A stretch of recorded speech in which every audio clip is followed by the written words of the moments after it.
მოსახლეობასთან დაპირისპირებაზე კომენტარი ბიძინა ივანიშვილმა მომხდარიდან რამდენიმე საათში გააკეთა. ქართული ოცნების ლიდერმა ბრიფინგი პარტიის ოფისში გამართა. ოლიგარქი ამტკიცებს, რომ მომხდარი პროვოკაცია იყო.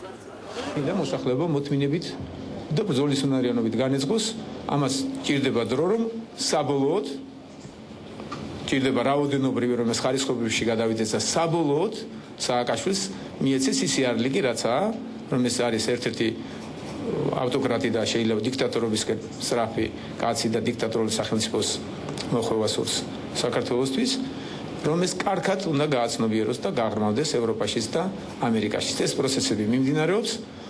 გასაგებია, ძალიან ცუდია, რომ მოსახლეობა ზარალდება, ძალიან ცუდია იქ რამდენიმე ადამიანი იცემა, მოხდათ მათ მუშტი ზონდერების მხრიდან. რა ვქნათ პრინციპში, ამას ყველაფერს ვერ შევაჩერებთ. მე იმისაც ვერ მოგცემთ, რომ ეს მომავალში აღარ იქნება,